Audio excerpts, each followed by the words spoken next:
On the night of March 8th, 2014, the world lost track of an airplane.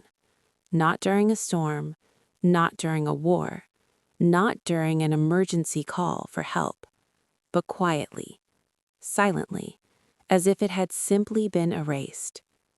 Malaysia Airlines Flight MH370 took off from Kuala Lumpur International Airport just after midnight, bound for Beijing, carrying 239 people, passengers and crew, each with a destination, a future, a life waiting for them on the other side. Families watched the departure board. Phones were charged. Messages were sent saying, "I'll see you soon." No one knew those words would become final. At first, everything about the flight was normal. The Boeing 777 climbed smoothly into the dark sky. The captain made routine radio contact with air traffic control. The co-pilot responded calmly. There were no distress signals, no signs of trouble, no indication that within less than an hour, the aircraft would vanish into one of the greatest mysteries in aviation history. The final recording words from the cockpit were simple and chilling in their normality. "Good night, Malaysian 370. Minutes later, the transponder went silent. On radar screens, the aircraft disappeared from civilian tracking systems. Air traffic controllers assumed it had continued on its path into Vietnamese airspace, but it never arrived. And as minutes turned into hours, confusion spread. Calls were made, screens were checked again. Something was terribly wrong. Military radar later revealed something astonishing. Instead of continuing toward Beijing, flight MH370 had turned sharply west, crossing back over Malaysia, flying over the Andaman Sea, and heading into one of the most remote regions on Earth, the vast, empty southern Indian Ocean.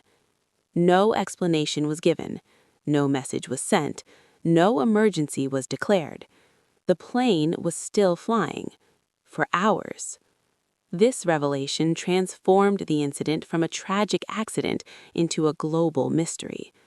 How could a modern aircraft equipped with advanced tracking systems simply vanish? How could 239 people disappear without leaving a clear trace? And most haunting of all, what happened inside that cockpit? As news broke, families rushed to airports, clutching phones, staring at screens, begging for information. Airlines initially reassured them. Authorities hesitated. Conflicting statements flooded the media. Hope clung to every rumor, every unconfirmed sighting. Then the search began.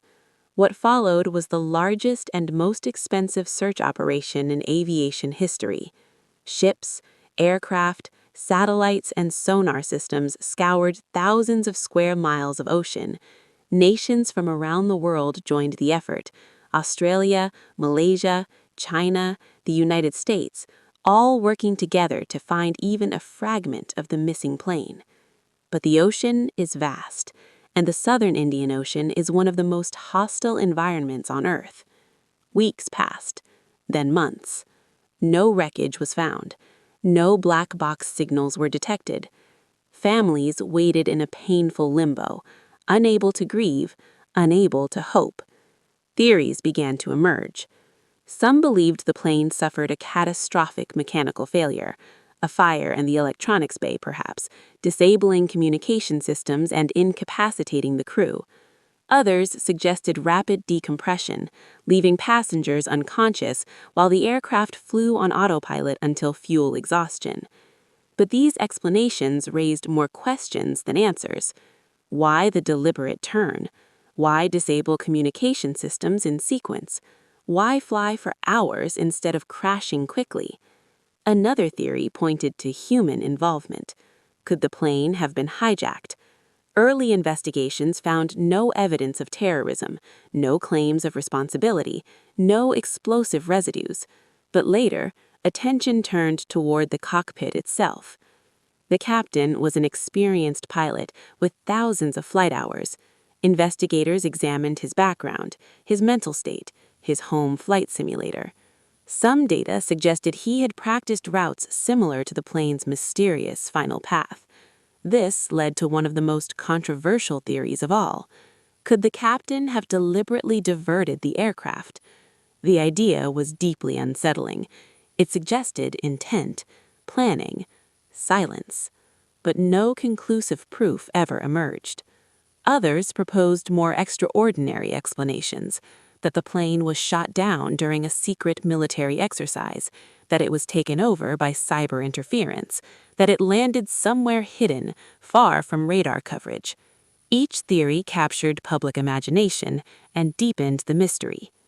In 2015, over a year after the disappearance, the first confirmed piece of wreckage was found. A wing flaperon washed up on Reunion Island, thousands of miles from the flight's original path. Over time, more debris appeared along African coastlines. The pieces confirmed one thing: Flight MH370 had ended in the ocean, but they did not reveal how, when, or why. The main wreckage, the fuselage, the cockpit, the black boxes, remains missing to this day.